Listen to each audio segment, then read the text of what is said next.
lletres d'història de la llengua, que ja sabeu que està basat en el segle XV. Alguns ja l'han vist a classe i si no, sempre podeu tirar després o bé dels apunts que també els teniu. Bé, anem a veure.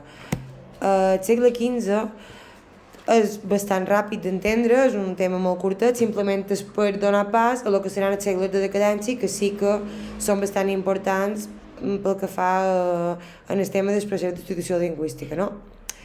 Fixeu-vos, lo important d'aquest tema és que durant el segle XV, que és el darrer segle de la literatura catalana, se produiran una sèrie d'esdeveniments que marcaran un punt d'inflexió en el procés de la llengua catalana, perquè després vengui el període de decadència fins tornar al segle XX i arribar a la Renaixença.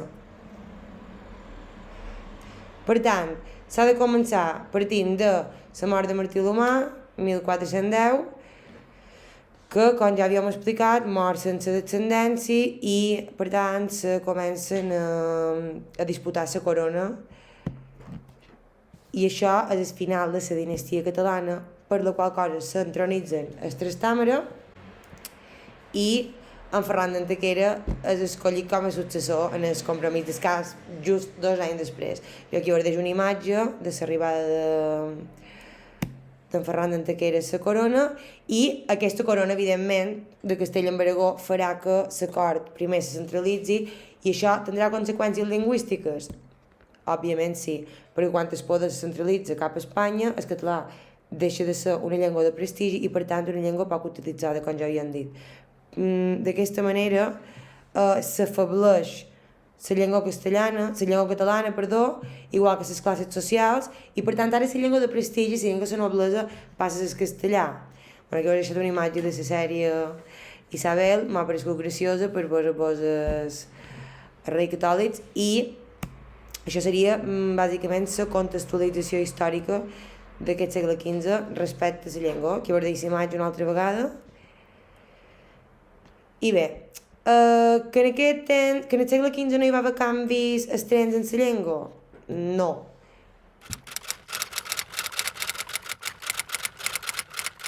Que bé, tot i que no hi ha, en aquest moment el poble segueix xerrant català i és la llengua de contacte entre l'interior, evidentment el fet de que el poder estigui centralitzat, clar, els àmbits durs comencen a perdre's en català. Ja sabeu que això ho coneixeu a sociolingüística com un procés de socioció lingüística, és una cosa que ja vos sona, així que encara que se segueix xerrant català, se comença a sumar un gust, aquí mos posa per la cultura castellana, que al cap i a la fi repercutirà negativament a la literatura, com veurem durant els segles de la decadència. Ja sabeu que els segles XVII i XVIII són els segles de la literatura espanyola. Així mateix, el català, com que ja s'ha configurat com una llengua totalment separada de l'occità, un dels primers que ho aconsegueix i que ho fa és Nausies March, que sí que ja el coneixeu de l'any passat, comencen a intentar utilitzar el català com a llengua de transmissió literària i de cultura a alguns poetes. Això importa perquè ja la tenim com a llengua pròpia i per tant té una consciència lingüística i aquella actitud lingüística de la que xerràvem quan fèiem sociolingüística. Però el castellà el va desplaçant, sí. Per tant hi haurà un moment que, com ja sabeu, i com passa en un procés d'institució lingüística, el català acabarà quedant relegat a un àmbit col·loquial, familiar, diguem-li ús popular. Per tant, aquí tenim el procés, que ja sabeu que és un procés de substitució lingüística. Finalment, xerrar una mica de quina és la importància del segle d'or i la llengua. Com ja hem comentat, València és el focus del segle d'or de la cultura catalana, és on hi ha els autors més importants, hi ha una hegemonia política i econòmica i una vida molt intensa dins la ciutat de València, però se comencen a ensumar tensions socials a Catalunya que contrasten amb aquesta vida intensa de València. I tot i que és la ciutat de referència, també ho serà per gèneres literaris. De fet, la majoria d'autors de gènere literari del segle d'or són valencians. Que hauríem de comentar en aquesta pregunta, perquè hauríem de comentar que Nausies March és el poeta més important, que va ser qui va començar a transmetre la poesia en català separant-se de la llengua occitana i que va considerar que era l'única llengua per poder transmetre els seus sentiments. De fet, està clar que nosaltres per transmetre una cosa més emocional com és la poesia, més interior, ens serà més fàcil fer-ho si ho fem en la nostra llengua materna que no si ho fem en una llengua que no dominam a la perfecció, que no ens sentim tan pròpia. Hi ha més corrents? Sí.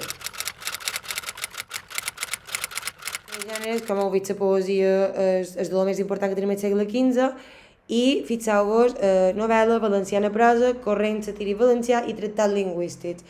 La novel·la, ja coneixeu d'altres anys, Estirant lo Blanc, en Joan Martorell i El Curià de Güelfa, que és una novel·la anònima.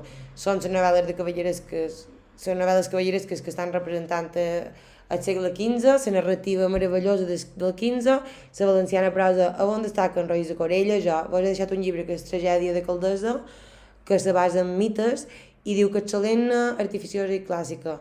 Bàsicament recupera models mitològics com poden ser el mite de Jason i Medea i recrear mites des d'una base i una perspectiva medieval.